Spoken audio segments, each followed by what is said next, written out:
Welcome back, everybody, to another episode of Tidal Flooding Talk, brought to you by the New Jersey Coastal Coalition in partnership with our broadcast partner at Tri-X 57 News. It is Joe. We have Palma here. We are chatting about everything today. Margate in our episode of Tidal Flooding Talk. Palma knows a little bit about Margate because she is our Margate construction coding building official queen here. So she works in Margate. So we're looking forward to this. Palma, summer is winding down, and then we get local summer, of course. What's going on? What's new? What's exciting? Doing anything fun between now and the end of summer? Well, I am trying to make it to the beach more now that Violet's a little older and she can actually enjoy it. What will our local summer be anyway, Joe? That's a good question. Generally we're looking to be above average, so that means some good days, I do believe. The rain situation, September is a pretty dry month for us with one huge exception, and that's whatever happens in the tropics.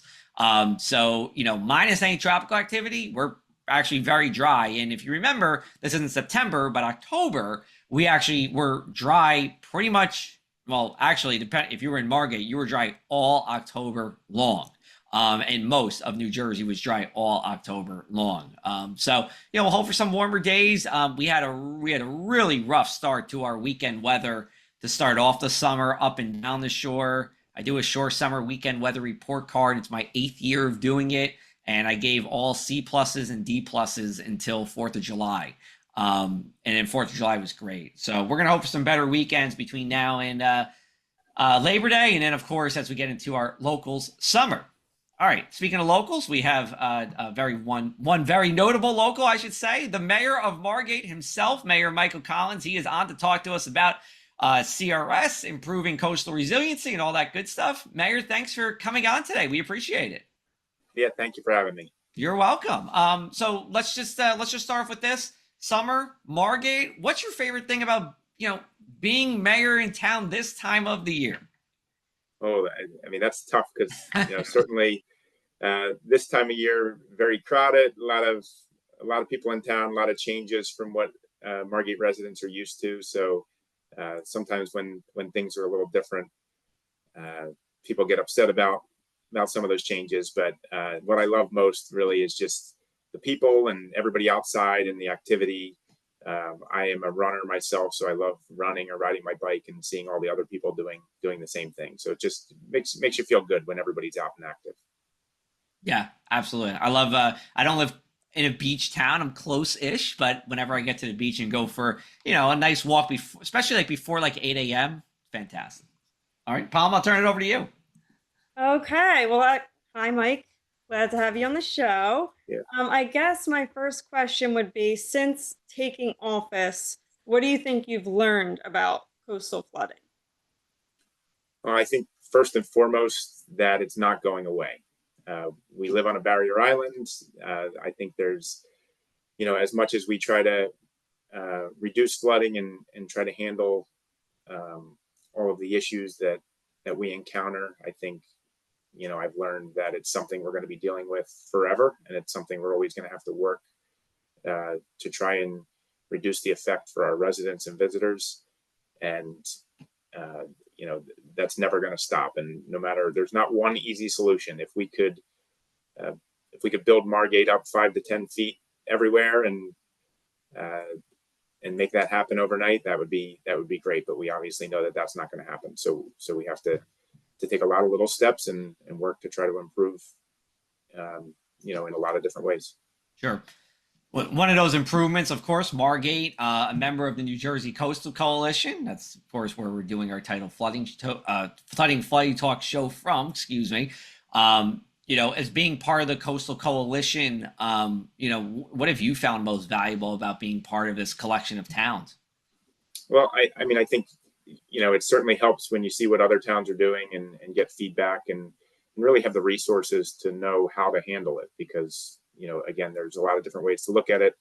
Flooding happens. Some people don't understand why and what we can do to prevent it. And I think, having a team and a network of people that are really working with the same goals in mind helps us achieve our goals. Awesome. What do you think the biggest challenges are in Margate when it comes to coastal flooding? Well, I think, with everything, kind of as I said, there is no one solution. So we have to look at this from a lot of different aspects. Um, with flooding and with these solutions, obviously there's a financial impact. So we have to make sure any efforts we make, we are doing with fiscal responsibility and have the concerns of the residents in that regard. And we just have to make sure we're focused on projects that make sense and work for us. What might work in a neighboring town might not be the same issues we deal with in Margate. So I think the challenge is that we have to, while we take advantage of the resources and the network we have and that we have through the coalition, that we really look at what our problems are and how to fix things in Margate. Is there an example of something where, you have an issue, you look to another town, you saw what they're doing, you're like, that's great, but, this just isn't working for us. And then you came up with a different solution. Is there something that you think you could point to for that? I can't think of anything off the top of my mind that we've maybe done differently, but I think, some of the things we are looking at and some of the projects, we're engaged in now, a new pump station on Adams Avenue. We've been working with the DEP and Green Acres to try to find a location for that. Our Adams Avenue storm vault was our designated area, and we found that was not going to be viable. So we have to move that location. Really, just we have certain areas that are flood prone and see a lot more flood damage than others. So really, just focusing on those areas while trying to have an overall improvement for the entire town. Sure. Okay. How are we on time, Joe? Do we have to roll into a break? No, we got another 2 minutes. So let's go. Okay. Yeah. Okay. So I also wanted to talk about, obviously I work in the building department. So could you touch on building codes and how you think that maybe people perceive those and if they're working to help people improve flood-wise? Yeah, absolutely. So I think, the world changed in Margate after Sandy, and obviously FEMA changing building regulations and it really kind of changed the landscape of the homes that we see being built, and they're being built higher, and we continue to see increases in those base flood elevations. So that as our experts look to the future and they say, what are we going to be encountering down the road? Are we going to be prepared? So I think we see this construction all adhering to these new requirements, but a lot of the residents don't like it because maybe they've been here for 50 years and they could be one-story ranch home, and the neighboring house gets purchased and a new house gets constructed there, and now it towers over their house. And a lot of people don't like that because they feel it's out of place or it loses some of the character of what Margate was. But the reality is it's a necessity for us to move into the future and make sure we're prepared for what happens next. And no, go ahead. I'm sorry. You can finish. No, yeah, I was going to say, while we pray we don't have to encounter another Sandy, and I think we can all agree to that. They're better shape than we were years ago. Yeah, absolutely. I think not only in Margate, but up and down our coastal communities, with the New Jersey Coastal Coalition, that's what we've aimed to do. All right, we're going to take our first break here. We're going to come back on the other side, and you are listening to Tidal Flooding Talk. Thanks to the New Jersey Coastal Coalition, your flood insurance bills are lower and your streets safer from the reality of flooding. Since beginning in 2013, we build more resilient shoreline communities. Our member towns develop and share in best practices that anticipate future concerns and create flooding solutions. From our town-specific free web app for flooding information to our weekly Tidal Flooding Talk show, we focus on flooding 24/7. Visit www.njcoastalcoalition.com for more. Hello and welcome back. You're watching Tidal Flooding Talk. How they communicate with each other. And, I believe, so when a storm occurs, again, it's all hands on deck, communication. Public Works is my department. I'm mayor and commissioner of Public Works. So, I can just speak a little, regarding them. And, they're out, they're doing whatever they can. If there's any cleanup associated with it, if there's any barriers that need to be placed in order to let people know, streets blocked off. And again, all the communication goes through our police department and fire department so that we're really working all together. And it's really a seamless effort. I never hear any power struggle. Everybody's always willing to lend a hand. And I think I couldn't be happier. And I think that was what I was most impressed with when I became mayor, because these are the things you don't see necessarily as a resident. You don't see how it works behind the scenes. And really, I say I'm blessed because I walked into a situation where our departments run smoothly. We have great people, and they, they're accountable to their jobs, and they do, a great service to our residents. And I can attest to that too, because, even as simple as we had a complaint about a pothole come in like a few weeks ago, and I reached out to Public Works and it was fixed the next day. I mean, that's pretty good to say, like, with communication between departments. But that being said, what do you think these departments have learned after major flooding events such as Sandy? Well, I think one thing I'll say, unfortunately, is that a lot of people aren't prepared. So I think we'll get major flooding, and even if we know it's coming, like Sandy, we had plenty of notice that it was coming, evacuation orders, but people either still didn't vacate their home or didn't move their cars to higher land, and left them in flood prone areas. So I think really what that helps our departments understand is that we just need to keep communicating and keep educating everybody so that they realize what the risks are and what they can do in case of an emergency. Many of our current residents might not have been here during Sandy, and maybe take for granted because they see a storm come through and they see that their street doesn't flood or they don't have an issue. But I think, we all need to be prepared and, hope for the best, but prepare for the worst. And I think, again, that comes down to communication and just making sure that we're relaying the proper information to everybody. Now, how do you think that Margate can improve with public outreach like that? Because, I was driving home on a flooded day and I knew exactly which streets to take to get home because, it's part of our lifestyle. But for people that are just visiting or maybe not as familiar, how do you think we could get the message to them?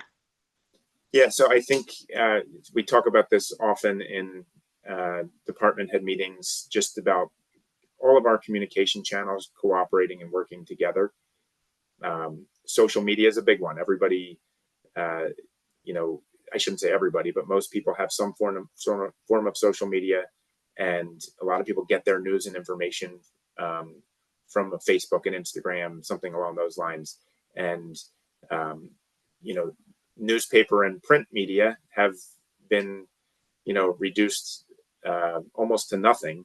So there's a lot of people that used to get their information that way, and they need to find new ways, to get the information passed from, a city like us to them. And I think, again, whether it be our website, our social media, phone blast if it's an emergency, things like that. These are things that, again, as long as we do it all in a collaborative effort and the same message is being pushed across all mediums, I think, that's an effective way. I just want to stay on that social media for a minute. In your time as mayor, have you focused on different social platforms? Do you find that there's one platform better than the other to get the word out? I'm always of the perspective you just got to blast the zone with everything. But, me personally, I have a bigger following on Facebook than I do everywhere else. Have you noticed anything like that in your time as mayor? So it's interesting, I'll call myself a young mayor, compared Yeah, that's fine. to my predecessor. And I many have more people gray think, hair than you do, I think. yeah, I'm starting to get a few. So, Okay. but most people think I'm, savvy on social media and things like that. I really don't do much personally. As far as the city, I promote the city, pushing things out on social media. And we have had an increased effort on Facebook and Instagram, and the response has been incredible. I think through both platforms, um, each I think each platform has their own demographic that it targets. So I think it is important, again, that we use all of them, because different people get their information from different sources. Now, do you think there's also a challenge with social media? Because, we've talked about it in the past where someone might see, okay, huge storm headed our way, but they might not realize that post is from 3 weeks ago. Oh, I Yeah. could So talk a lot about that one, yeah, but I'll let you respond first. yeah, I mean, I could be pretty quick here. I think I struggle with social media pretty much for that reason, because I think um, anybody can really put whatever they want up. So are you getting something from a reliable source? Are you not? Is it a trustworthy source? Again, is it from a year ago? Is it relevant to me and my current situation? So I think that can be misleading and and challenging for some that maybe aren't as savvy on the platforms. I just want to chime in real quick on my weather Facebook page. Sometimes I will have something from 3 days ago of severe weather coming to the Jersey Shore, and in 3 days, 3 days later, people are still commenting, "What time is this? Where is this?" I'm like, "Oh my god, so this was 3 days ago." But on Facebook, I mean, most of the social platforms, right? I mean, the time's like this big on the thing, so I don't blame anybody specifically, but I've made an effort, and I still need to do better on making sure that I label those times, whether it's on the graphic you put or even in the post itself, because that is super important, especially when I mean, hopefully we don't get into a hurricane this season, but the information on Monday at 8 a.m. could very well be different than the information Tuesday at 8 a.m., right? But you need to make sure that most recent information's out there. So anyway, with that, we're going to take another break. We'll come right back for our final segment here on Tidal Flooding Talk.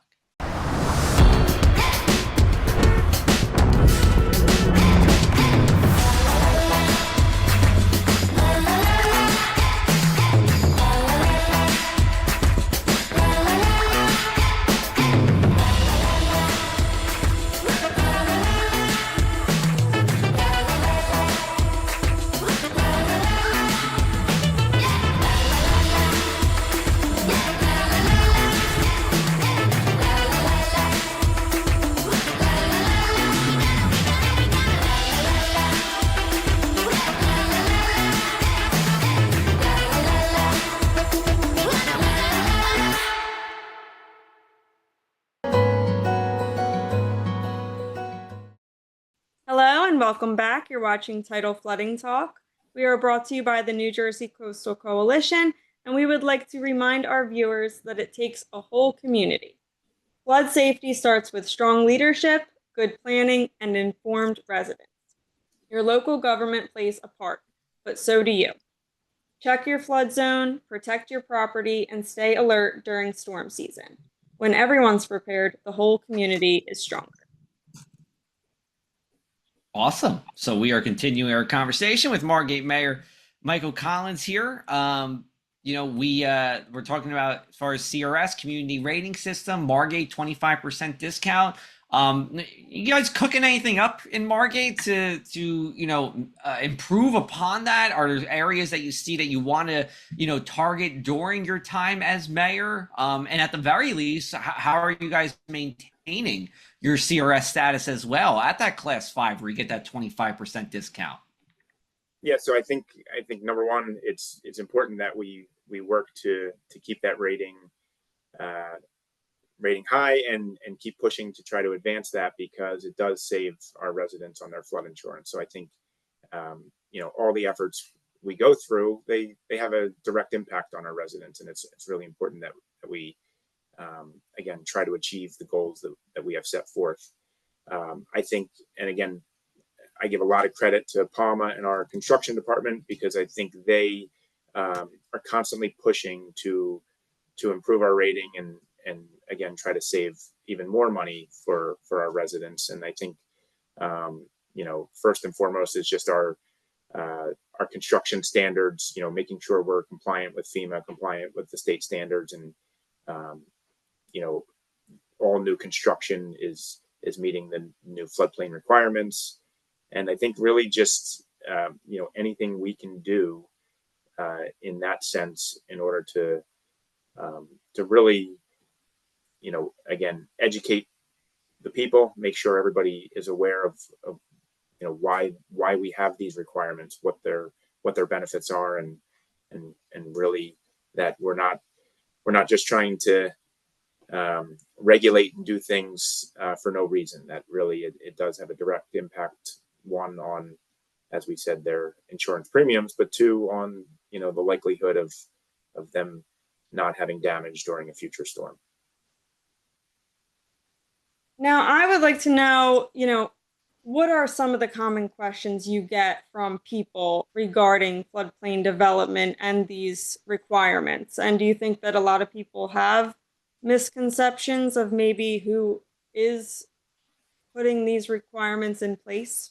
Yeah, absolutely. I think, right away, people, I'd say even actually before I was elected, when we were campaigning and walking and knocking on doors, that was the big topic. Why are the houses so big? Why are they so high? We didn't get water here during Sandy and on this street. We didn't have an issue. And a lot of people think that it is really Margate dictating that. And when you try to explain that these are regulations coming from the state and federal government, that, they almost don't want to hear that, because, they're talking to us and we're the ones that they're dealing with on a daily basis. But, I think really the main misconception is that my house doesn't need to be that high. Why, it like I said, it doesn't flood on my street. We don't get water here. But again, I think one thing that we all have to do is look not just to 1 year down the road, but look well into the future and say, what is this island going to look like? What are we, what other storms are we going to encounter? How are we going to address them? And are we prepared? And I think this is, it's a process that takes a long time. In Margate, we've had so much new construction that I'd say we're above the curve from a lot of other coastal communities, because the houses are being built at the proper flood levels. Right. And Sandy was 13 years ago at this point. Even what people would say Winter Storm Jonas, that was 9 years ago at this point. I have to imagine there's probably a good amount of turnover in the town of Margate. So I got a 2-point question. One, has there been a good amount of turnover in the past 9 or 13 years?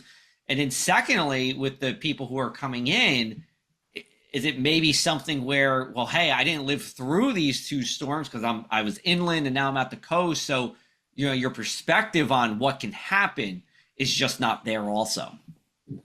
Yeah. So, I think there's not an easy answer to the faces coming in and the new people with these homes. I think what I see is there's a lot of new faces, but many of them have ties to Margate, and whether it be family or friends that brought them here and experience, whether that when they were kids, when they used to come here to the beaches. So I think a lot of the people do have some sort of history here, even a lot of the new homeowners that are coming. But I do agree. I think with everything in life, we have short memories, and that hasn't been something I've had to deal with, so they don't worry about it. When really, as a city and a leader in the city, one of the things that I tried to do from day one is really have a forward-thinking process, and really almost take a step back and say everything we do shouldn't just be for today. It needs to be, with a 5, 10, 20-year plan involved. And we do. Our department heads do a great job. We do our budgeting forecasts out far. We are always looking at projects that are down the road. And I think, it's important to say, I'll hear a lot of times, it's not broken, don't fix it. Well, it's not about what it is today. It's knowing what we know is going to come in the future. How can we prepare? So I think that's kind of been my approach. And again, that's not always easy for people to understand. And some people, they say, well, that's not something I'm concerned about. I don't like it. But I think, again, for the greater whole and the greater good into the future, we have to look that way. Right. I do remember you saying something like that at a meeting, the day that we stop investing in Margate's future is the day we're doing something wrong, or I don't know exactly what you said, but something along those lines. And I think that, Joe mentioned that a lot of people may not have been here for Sandy, but also, like you were saying, even if we were here, every year away from Sandy, people do tend to forget. So it's hard to have that balance of, you don't want to be scaring people all the time, like this is going to happen, but also we do have to be smart and stay prepared and continue planning for improving our coastal resiliency. Yeah, absolutely. Yep. All right. Well, great conversation here today. We're not done just yet. As we do at the end of every episode, we're going to do the one thing we can't stop talking about, tidal flooding or otherwise. We'll hand it off to Palma to kick it off for this week's edition. What do you got, Palma?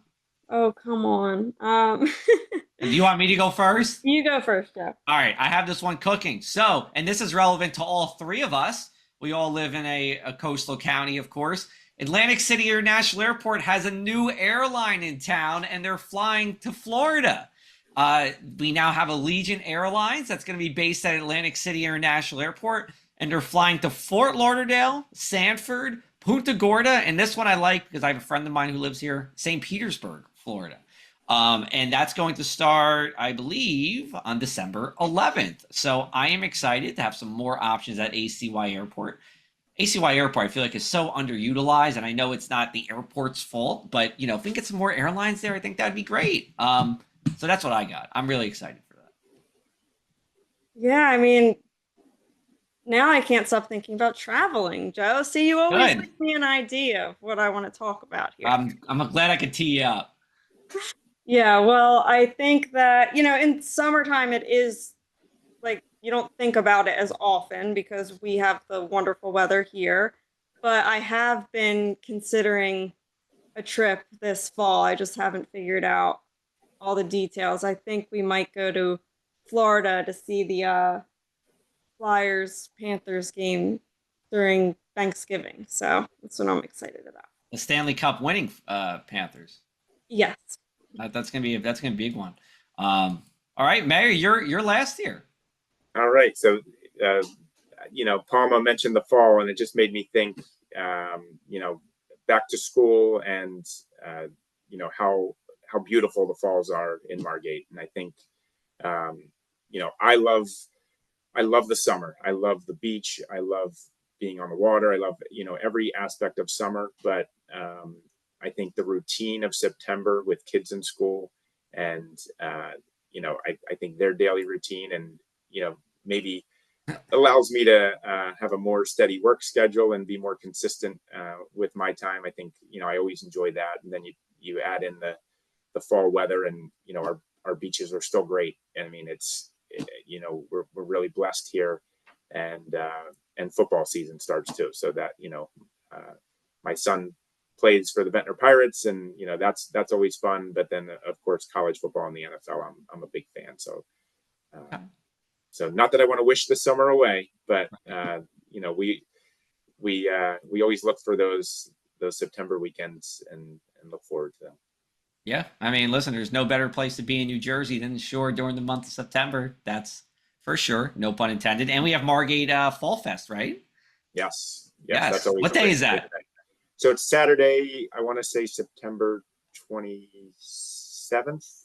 It's that last weekend and Saturday and Sunday. Last weekend of September. Awesome. Awesome. Yeah. Great. Yep. And it is the 27th. Looking at my calendar now. That's perfect. So if you're at the Jersey Shore, you want something to do Saturday, September 27th, go down to Margate Fall Fest. It's a very nice time, as it always is in Margate. All right, Mayor. Well, thank you so much for the time. We appreciate it on this week's episode of Tidal Flooding Talk, brought to you by the New Jersey Coastal Coalition in conjunction with our partners at Triax 57. We'll have a new episode for you next Tuesday. Until then, everyone, take care and enjoy the rest of the week.